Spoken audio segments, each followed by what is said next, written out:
Mesdames, Messieurs, bonsoir ou bonjour selon votre position d'écoute. Le Hakadosh Baruch Hu, le Saint béni soit-il, a créé les différents mondes à partir des 4 éléments. Le feu, l'eau, l'air et la terre.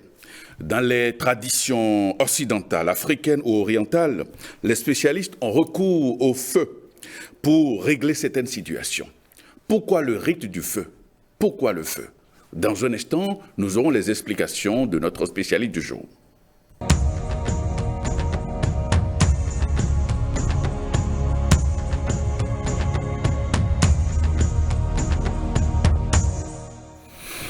Roy Salomon Aléchou, bonsoir. Bonsoir.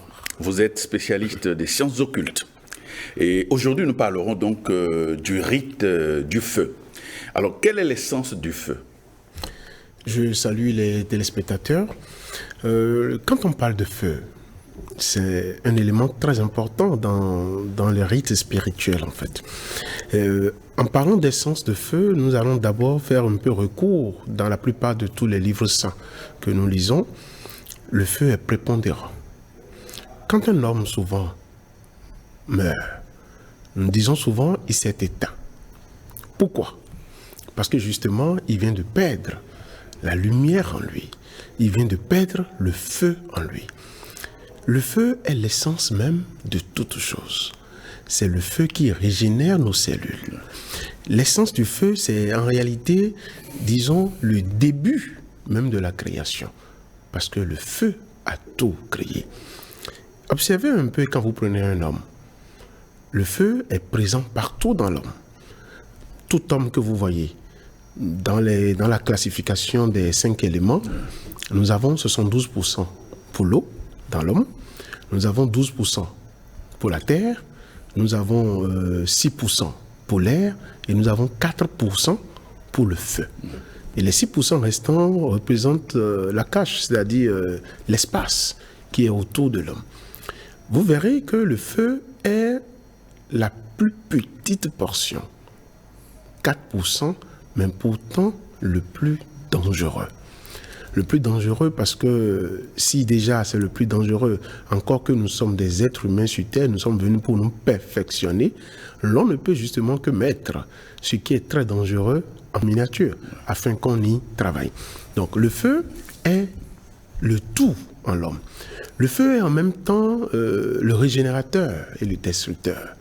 Regardez un peu dans tous les mythes qu'on observe, on parle souvent, et même ce qui se passe chez nous, quand on prie, vous verrez dans certaines traditions, on parlera du feu du Saint-Esprit.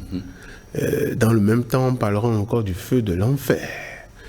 Le feu, élément unique, avec ces 2 dimensions, dimension régénératrice et dimension destructrice. Dans plusieurs traditions, même vous allez même dans la tradition hindoue par exemple, on vous parlera de la Trimonti hindoue, qui est constitué de Brahman, le créateur, Vishnu, le préservateur, et Shiva à travers Rudra, qui est le feu régénérateur et destructeur. Donc le feu, c'est un tout et c'est l'essence même. C'est le feu qui vit et qui fait vivifier nos cellules. Sans le feu, nous serons éteints. Très bien. Alors en quoi consiste donc le rite du feu? Le rite du feu, nous sommes habitués souvent à nous laver avec de l'eau. Et quel est l'objectif du bain que nous prenons avec l'eau? C'est pour enlever les impuretés. Pas forcément. Prenez même une personne anxieuse, une personne qui peut-être qui n'est plus calme. Il suffit qu'il prenne une douche froide. Et vous voyez quand même que cette personne se calme. Et nous sommes habitués à prendre un bain avec de l'eau, même si dans certains systèmes de purification, on y ajoute certains ingrédients, nous sommes habitués à prendre des bains d'eau. Est-ce que nous avons déjà expérimenté les bains de feu? Non. Et ça ne veut pas dire qu'il faut se jeter dans du feu pour prendre le bain de feu, non. Mais le rite du feu, c'est un rite très important qui permet justement... parce que, observez un peu, quand vous prenez un bain d'eau, même si on y met tous les ingrédients nécessaires, nous ne purifions que la partie matérielle. nous purifions notre corps matériel. À une certaine mesure, une petite partie de notre corps éthérique. Mais par contre, le rite de feu, c'est un rite où vous observez une personne, tout homme, ou tout homme, grand âge bien sûr, quand vous l'observez, et si vous êtes sensible au monde invisible, vous verrez qu'il y a entre 30 jusqu'à 45 cm d'espace autour de cet homme, ce que nous appelons la cache, qui est autour de cet homme. Ouais.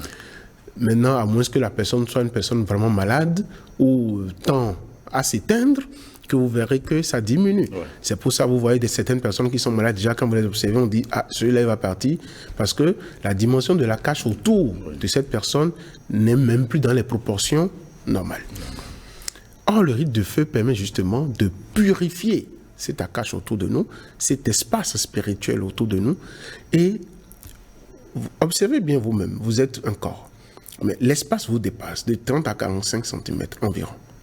Ça veut dire que tout ce que vous allez toucher, tout ce que vous allez faire, cet espace le fait avant vous. Si vous devez réussir, c'est cet espace, cette cache autour de vous qui réussit d'abord. Si vous serez impur, c'est cette cache-là qui d'abord devient impur avant vous. Tout de vous vient de cet espace spirituel qui est autour de vous. Et ce rite de feu, justement, consiste à purifier cet espace, à purifier, à connecter le feu extérieur et le feu intérieur, afin de créer l'harmonie, afin que les choses d'en haut puissent se manifester dans les choses d'en bas. Donc le rite de feu, c'est un rite très important qui nous permet justement d'aller au-delà de ce bain simple d'eau que nous prenons et d'aller dans d'autres dimensions beaucoup plus spirituelles, beaucoup plus sensibles, à nous laver, à nous purifier. Et il n'y a que le feu qui purifie l'âme et l'esprit.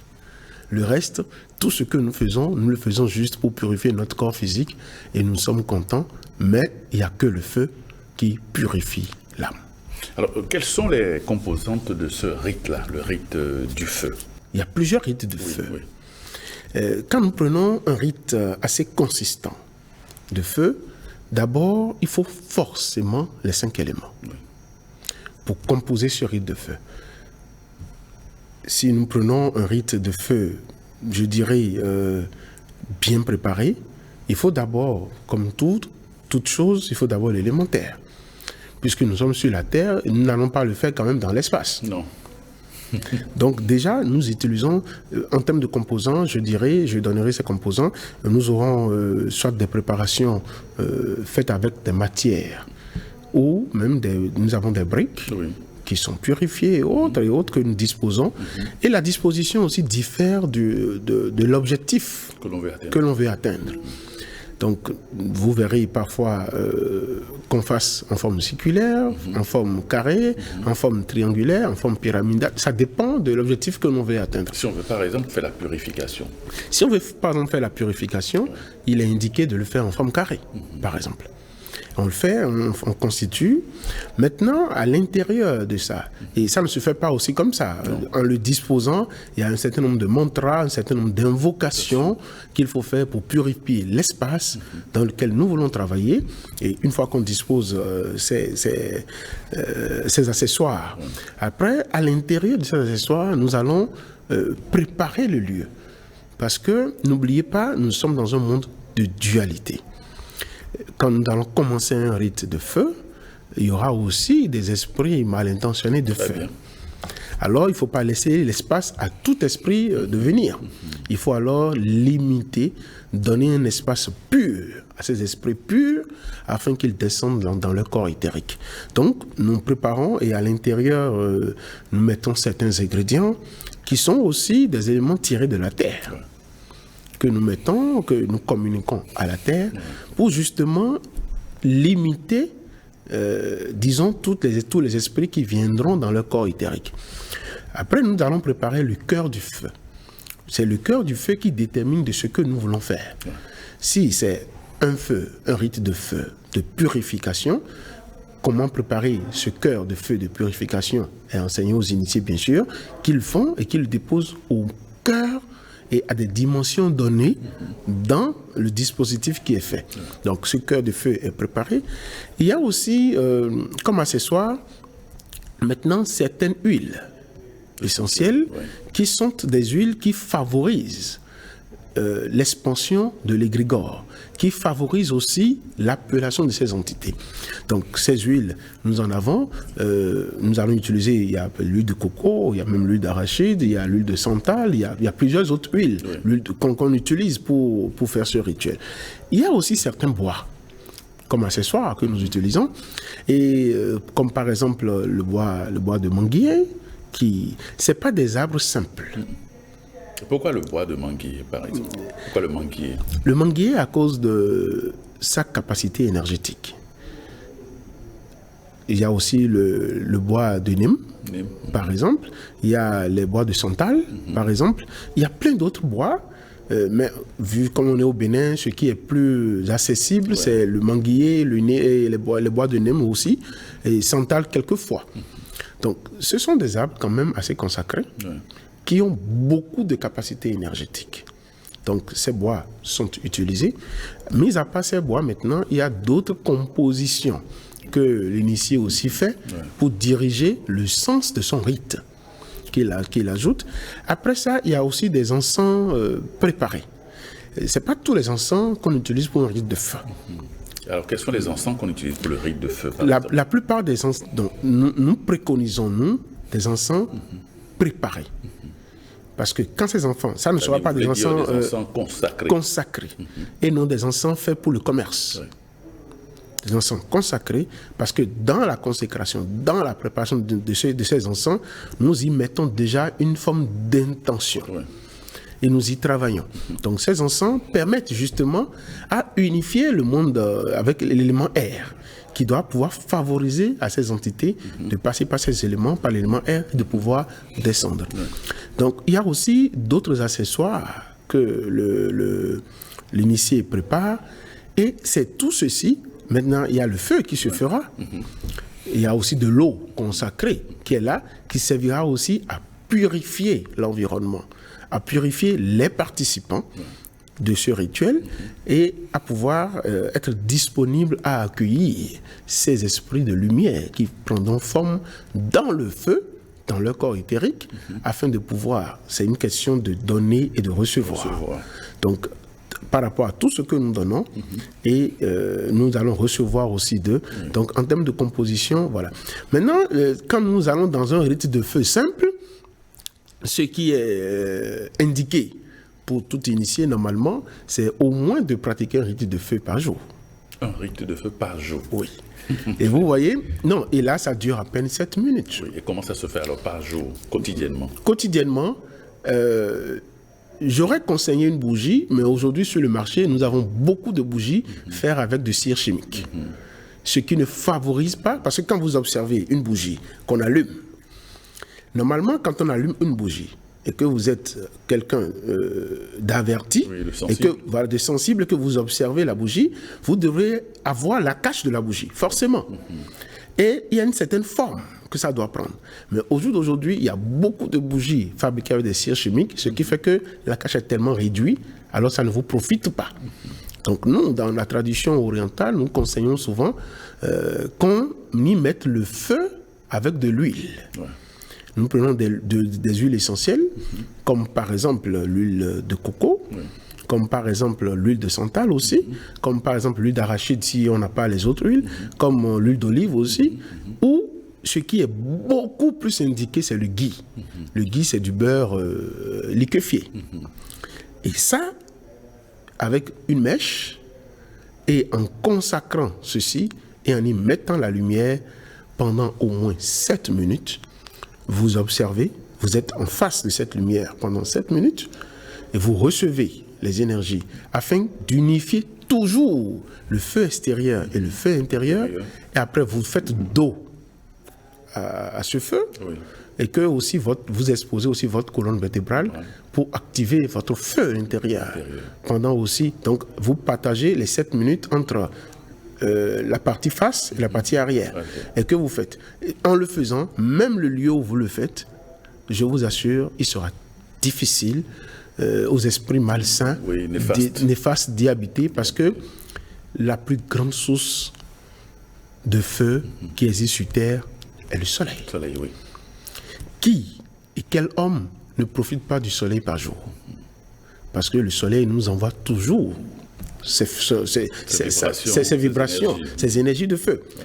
Alors, unifions ces énergies avec notre feu intérieur, avec ce petit rite de feu qu'on le fait, mais en allumant justement cette mèche imbibée. Déjà, l'huile, que ce soit le ghee que nous prenons, il faut d'abord le consacrer, lui donner une direction, lui donner une intention. Et lorsque vous allumez aussi, par exemple, la mèche qui est déjà imbibée, il faut consacrer en même temps la lumière. Je viens de dire que le feu, étant dans un monde de dualité, a toujours les deux dimensions. Absolument. La dimension régénératrice et la dimension destructrice. Donc il faut donner une intention au feu et faire ce rite de feu qui est très simple, mais qui est très bénéfique. Beaucoup de gens se guérissent avec ce rite simplement, parce qu'en exposant leur colonne vertébrale de dos à ce feu qui active leur Kundalini, et ils le font fréquemment, je vous assure, faites ça pendant un certain nombre de jours et vous en témoignerez. D'accord. Alors, à quelle période de l'année doit-on faire ce rite-là?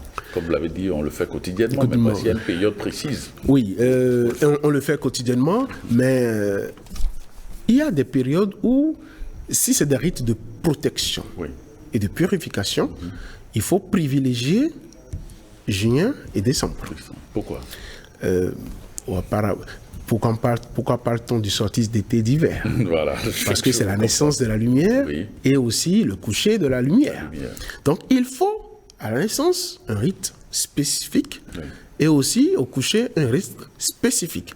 Et ces rites sont très bons pour la protection, la purification et la prospérité.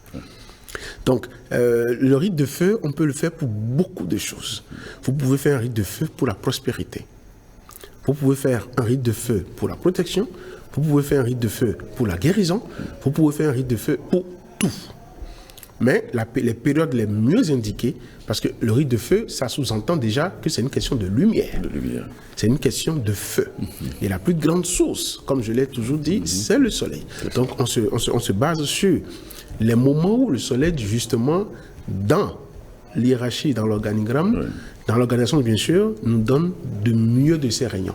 Donc, la plupart du temps, nous faisons un rite de feu en juin, à des périodes données, et aussi en décembre, pour tout conclure. Voilà. Et entrer dans la nouvelle année. Et entrer dans une nouvelle année. Alors, ce rite est-il à la portée de tous? Est-ce que tout le monde peut faire ce rite-là de feu? Oui, le rite simple, oui. Le rite simple, oui. Il faut qu'on donne à cette personne les formules de consécration, les positions de consécration, et tout le monde peut le faire. Mais par contre, quand c'est un rite de feu qui rentre dans d'autres dimensions, il faut forcément une initiation. Parce que les choses ne se disposent pas n'importe comment.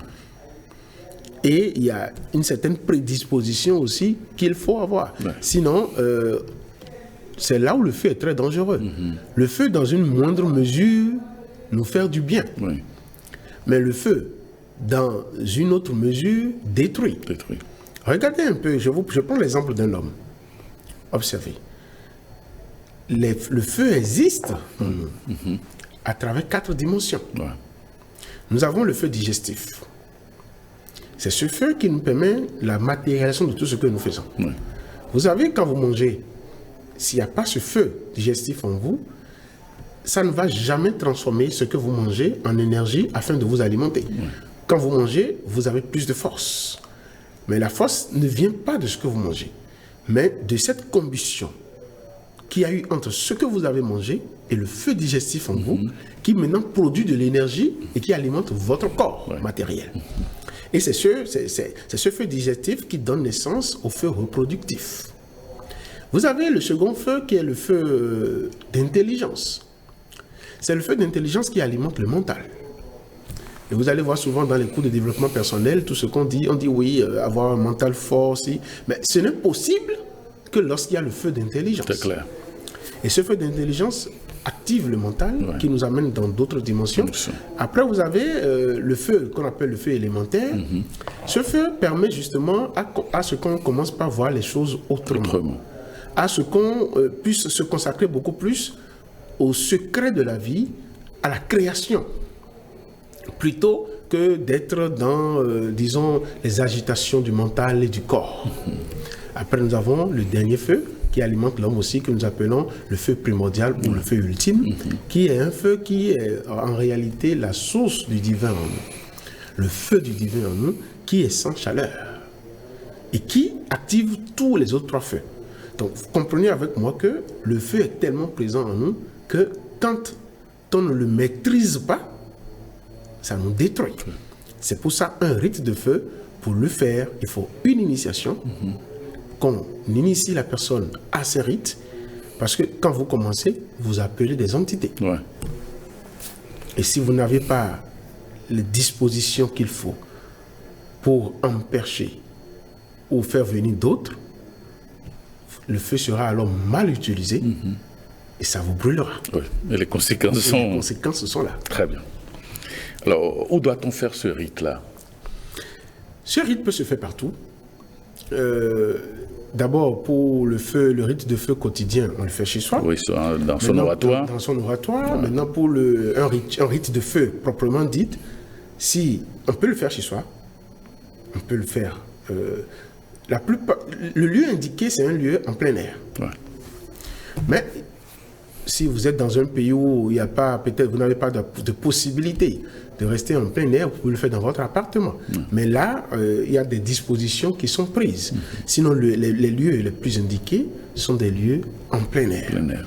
Qui permettent quand même aussi une bonne circulation des énergies. Donc voilà. Alors, pour quelle finalité fait-on le rite du feu? Le rite du feu, les finalités sont nombreuses, ces finalités.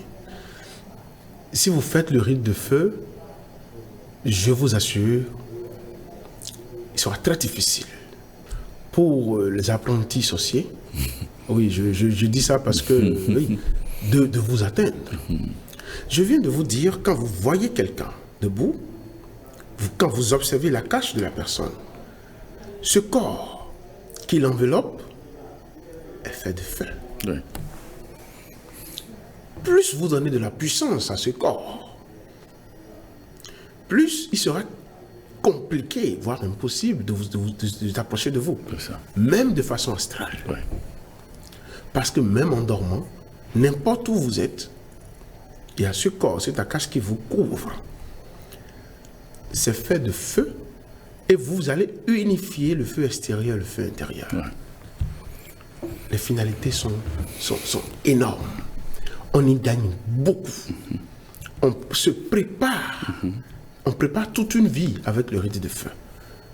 Parce que sans le feu, vous serez éteint. Oui, c'est clair. Sans le feu, vous serez éteint. Mais pourquoi alors rester loin du feu? Les gens, le soleil est là tous les jours, on n'en profite même pas. Or, avec de simples bains de soleil, dans des dispositions bien concises, vous allez activer votre feu intérieur. Les finalités, c'est vraiment d'abord pour la grande protection. Et maintenant, quand c'est dirigé vers la prospérité, vous voyez le feu sur son chemin, ça ravage toujours tout. C'est clair. Quand les gens prient, ils appellent le feu du Saint-Esprit sans savoir pourquoi réellement ils appellent le feu du Saint-Esprit. Mais ce feu existe, il faut l'utiliser. C'est ça. Alors, quelles sont les entités qui interviennent dans le rite du feu? Il y a tellement d'entités, mais chaque tradition essaie de classifier les entités. Déjà, il faut comprendre une chose, c'est que déjà le rite de feu fait référence au divin. D'abord. Parce qu'il n'y a pas de feu sans le divin. C'est clair. Donc, quand nous commençons un rite de feu, la première des choses, c'est que nous consacrons ce rite au divin. Et il y a ces paroles incantatoires que l'initié connaît. C'est pour ça qu'on parle de l'éveil. Il faut éveiller le feu. Ouais. Et en le consacrant avec ces paroles incantatoires que l'initié prononce, le divin descend dans son corps éthérique, prend possession du feu. Parce que ces paroles unifient le feu divin au feu terrestre. Ouais. Et une fois que ces paroles sont dites et que l'unification est faite, alors le feu devient un. Et une fois que ce feu devient un, vous avez plusieurs entités qui descendent. Il y a des entités qui vont descendre pour la régénération. Par exemple, vous aviez des choses dans votre vie que vous devriez nettoyer, que vous devriez, il y a des acquisitions que vous devez avoir. Ces entités descendent pour régénérer tout ceci. Et après, il y a aussi des entités de destruction qui descendent pour alors détruire ce qui est à détruire. Parce que n'oubliez jamais, la fin du monde n'existe pas, ce n'est que une régénération cosmique. Très clair. Un nouveau départ pour une nouvelle fin. Oui. Donc c'est le même principe unifié qui est utilisé avec le feu, et les entités de régénération viennent pour vous régénérer, et des entités de destruction aussi viennent pour détruire. Dans la tradition orientale, nous faisons allusion d'abord à Ani, au Deva Ani, qui est le Deva du feu. À lui, on consacre le feu. Parce qu'à lui, le divin a donné place du feu. À lui, maintenant, il donnera place à toutes les entités. Que ce soit de la terre, de l'eau, du feu ou de l'air. De prendre possession dans ce feu par le corps éthérique. C'est pour ça qu'il faut d'abord consacrer le feu au Deva Ani. Et si c'est dans d'autres traditions, il y aura aussi exactement par tradition l'entité qui gouverne le feu, à qui il faut consacrer le feu, et qui permettra justement aux autres entités de pouvoir prendre possession dans leur corps éthérique maintenant et de pouvoir faire le travail. Mais rassurez-vous, vous-même, vous pouvez créer des entités qui prendront forme dans le feu. En quoi faisant? Dans les travaux préparatoires de ce rite de feu, c'est vous qui donnez un objectif au feu, un objectif au rite que vous voulez pratiquer. Donc déjà, dans ces travaux préparatoires, vous créez votre égrégore de feu, vous-même. Et si, par exemple, c'est un rite que vous voulez faire pour nettoyer les membres de la famille, pour rejeter certaines énergies négatives, donc vous le créez, et une fois que vous créez ce rite de feu, que vous le consacrez au Dieu du feu, suivant votre tradition, alors maintenant, votre égrégore prend action. Et vous allez voir que ça nettoiera totalement et de façon vraiment intrinsèque votre aura. Votre aura. Donc il faut, et très sincèrement, c'est un rite dense et très fort. Ceux qui assistent à ce rite de feu, ils vont voir, ils voient descendre les entités dans leur corps éthérique qui prennent forme dans le feu. Si vous assistez à un rite de feu, vous allez voir que le feu n'aura pas la même apparence que le feu ordinaire. Ça prend toute une autre forme. Et ça va même jusqu'à faire des opérations mystiques à l'instant où le rite est pratiqué. C'est magnifique. Le rite de feu est un rite dense. Et la tradition hindoue met Shiva dans une forme, encore que c'est le Dieu par excellence de destruction. Donc, il faut souvent l'invoquer quand on veut faire de grands travaux comme ça. Alors, vous qui êtes shivaïte, par exemple, quelle est la particularité du rite de feu dans votre obédience? La particularité, c'est qu'il faut lier ça aux ancêtres. Comment ça? Vous savez, pour faire un bon rite de feu, d'abord, c'est des étapes. Il faut d'abord prendre conscience de qui vous êtes. J'ai dit tantôt que l'homme est constitué de 72% d'eau. Alors, la première étape serait de boire l'eau de vie. Il y a des techniques qui sont montrées et la personne boit l'eau de vie, se régénère à l'eau. Après, nous demandons aussi aux gens de pouvoir, nous voulons faire un rite où le feu doit nous purifier. Ouais. Alors nous devons nous morceler, nous réunir. Se morceler et se réunir, c'est très important. Parce que, vous savez, il y a eu des choses qui se sont passées Dans votre vie. dans votre vie. Que ce soit dans vos vies passées Ou ou la dans vie votre vie actuelle. actuelle. Alors, il faut Nettoyer nettoyer tout ceci, réunir tout ceci, Ouais. afin de pouvoir vraiment bénéficier de ce rite de feu qui ira dans tous les compartiments, dans toutes vos cellules. Oui. Il faut évoquer la capacité des ancêtres. Et c'est là le point le plus important. Pourquoi? Parce que, je ne cesserai jamais de le dire, nous sommes héritiers et héritage. Nous avons le sang que nous partageons avec nos Nos ancêtres. ancêtres.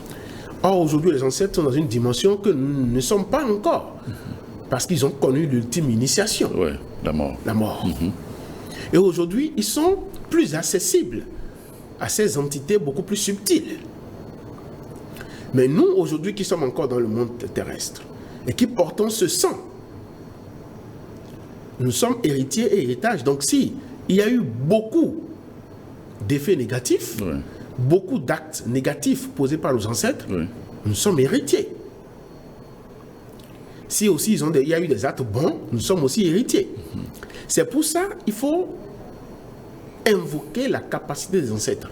Et pour ça, il faut d'abord, à travers le feu, justement, Ouais. j'ai dit les deux aspects, il faut régénérer ce qui est à vous, dans le bon sens. Oui.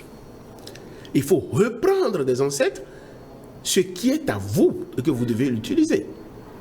Et détruire, je dirais, les mauvais karmas. Ouais.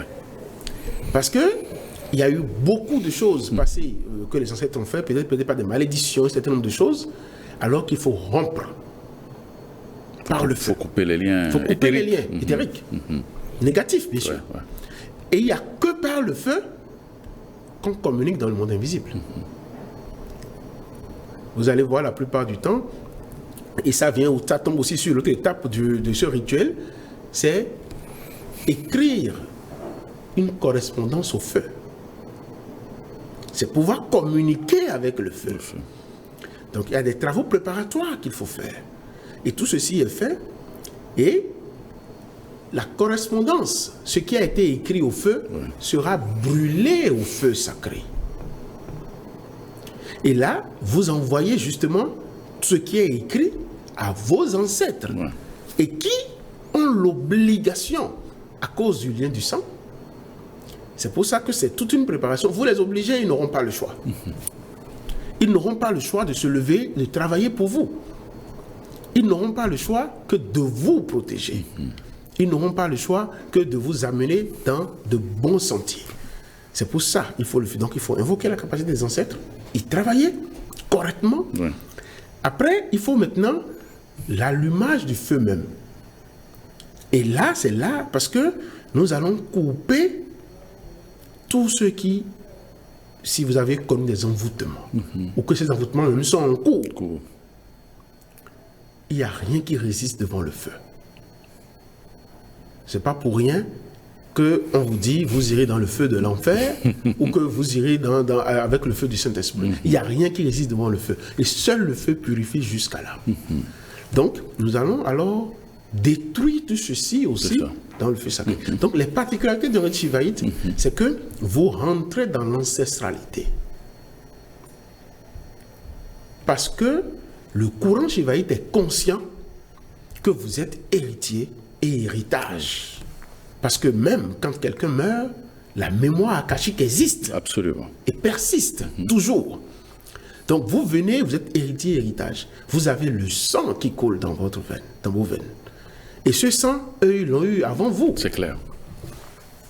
Donc, ces particularités existent dans un rite shivaïte. Et l'autre chose qui est beaucoup dense, c'est la forme mystique où nous allons alors pénétrer ce feu. C'est aussi des techniques qui sont communiquées et qui vous permettent d'être en plein dans le feu. Et que le feu vous régénère totalement. vous verrez vous-même, à travers les entités qui prendront corps dans ce feu, leur manifestation. La particularité, et je le reprécise, c'est le lien avec nous-mêmes, nos ancêtres, l'ancestralité. Parce qu'il y a le sang qui représente l'âme inférieure que nous devons alors départir, couper les mauvais liens karmiques et régénérer les bons liens. Parce qu'il y a des bons liens qui existent, mais qui, à cause peut-être de certains types d'envoûtements et autres, de certaines pratiques, ne viennent pas à vous. C'est ça. Ne viennent pas à vous. Et on dit oui, tel a bloqué ci, tel a bloqué ça, opposez-lui le feu. Et je pense que qui peut regarder le soleil de façon droite pendant 1 minute, ça sera compliqué, très compliqué. Opposez-lui le feu. Et vous allez voir ce que le feu fera dans votre vie. C'est clair. Oui. Alors, est-ce que les bois, les objets qui entrent dans le cadre de ce rite-là, est-ce qu'on doit au préalable les consacrer? Comment se fait cette consécration? Forcément, parce que c'est vrai que d'abord, c'est des arbres qui sont des arbres énergétiques, mais vu que si c'était vous-même qui les aviez plantés, dans un but spirituel, on ne plante pas les arbres spirituels n'importe comment. Non. Il ne faut pas leur permettre, déjà, à l'ensemencement, il faut éviter qu'ils soient la proie de tout. C'est ça. Maintenant, vu que ce n'est pas vous qui plantez ça, et que vous avez vu un arbre qui est énergétiquement bon, et que vous prenez de son bois ou de ses racines, alors il faut maintenant les consacrer. La consécration, c'est comme bénir un objet. Tout le monde peut consacrer un objet. Mais l'objet consacré n'aura pas la même portée.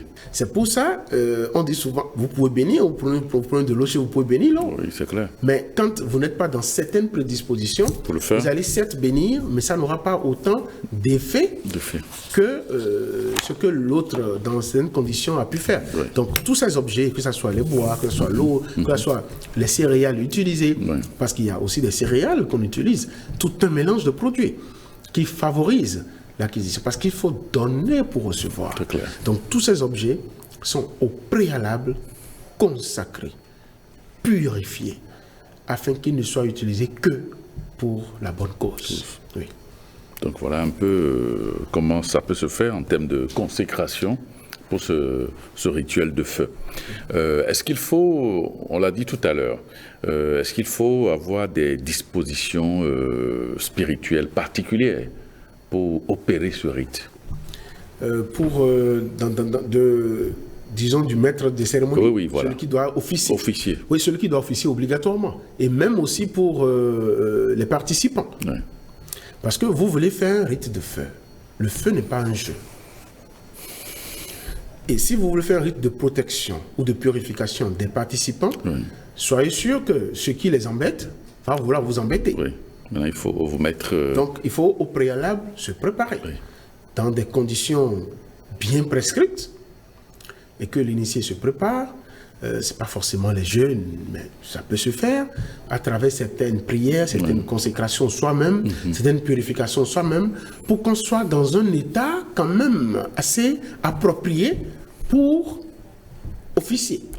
Donc, il faut forcément une préparation préalable. Même les participants, aussi, il faut des préparations préalables. Tout ce qu'on a dit tout à l'heure, en parlant de bois, l'eau, de vie, tout ça, ce sont des préparations. Parce qu'il faut préparer cela, certes, quelques jours avant. Il faut le faire.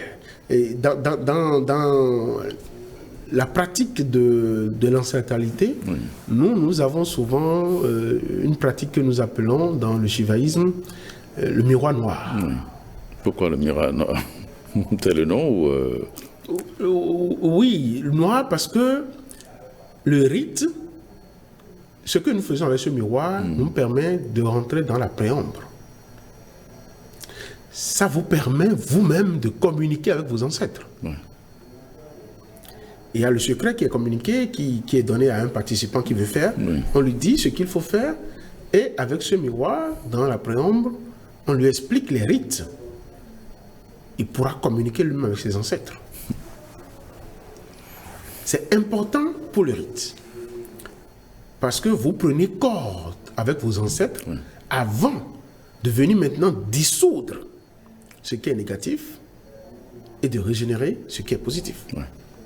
Et maintenant, si il se trouve que vous n'êtes pas, par exemple sur la même dimension énergétique, vibratoire avec les ancêtres, comment est-ce que vous pouvez entrer en contact avec eux? C'est vous qui avez les méthodes. Donc c'est vous qui allez faire la part des choses. Une fois que la méthode est communiquée, et que vous allez, il y a une forme d'invocation. Oui. On n'invoque pas les ancêtres aussi n'importe comment. Très bien. Il faut invoquer par hiérarchisation. Ouais. Et il faut vous matérialiser. Vous êtes qui? Il faut votre nom. Oui, absolument. Ah, je suis telle personne. Ouais. C'est ça qui vous... Aujourd'hui, maintenant, si on doit vous appeler, on vous appelle par votre nom de famille, vous répondez. Oui, absolument. Parce que c'est ce lien de sang qui vous lie. Donc vous devez leur rappeler qui vous êtes, faire l'invocation de façon très organisée, et vous allez voir que une fois que vous faites ça, forcément, les ancêtres qui répondent à votre taux vibratoire vont se présenter à vous. C'est ça. Parce que vous voulez vous mettre en communion avec quelqu'un, si la personne ne vibre pas à un même taux vibratoire que vous, ça ne marche pas. Ça ne marche pas. C'est clair. Donc c'est pour ça qu'on dit souvent aux gens, pensez positif. Travaillez vers la lumière. La lumière. Ça vous aidera toujours. Parce que le jour où vous aurez besoin, si vous n'êtes pas dans la lumière, souffrez aussi que ce soit des entités qui vibrent à votre taux. Oh oui, de base astrale et de bas niveau. Merci, qui viendront vers vous. Sauf... Donc, il vaut mieux. Et même dans les ancêtres, tout le monde n'est pas bon. Non, pas du tout. Ah non. Il faut filtrer. Il y a des ancêtres qui ont été très ignorants. Oui, très négatifs. Très négatifs. Ouais. Donc c'est pas parce que c'est un ancêtre qu'il est forcément bon. Non. Non. Donc c'est pour ça qu'on dit, par rapport à votre taux vibratoire, mais les rites qui sont pratiqués ne vous feront qu'apparaître ces ancêtres qui vibrent positivement. Parce que c'est un rite de lumière. La lumière éclairera les ténèbres. C'est ça. Alors si vous faites ce rite avec, par exemple, ce que je dis, il n'y aura que des ancêtres de lumière qui apparaîtront. Il n'y a que ces ancêtres qui apparaîtront. Parce que s'ils ne sont pas dans la lumière, ils ne pourront pas supporter la lumière que vous leur opposez. Ouais. Tant que le rite est fait et suivi, vous n'aurez qu'en présence de vous que des ancêtres qui sont dans la lumière. Voilà. Merci Roy Salomon Aléchou. Je rappelle que vous êtes spécialiste des sciences occultes et vous êtes aussi Shivaïte. Oui, Shivaïte. Merci d'être passé et à très bientôt. Merci. Amis téléspectateurs, cette émission se referme déjà. Merci de votre attention et on se retrouve très bientôt.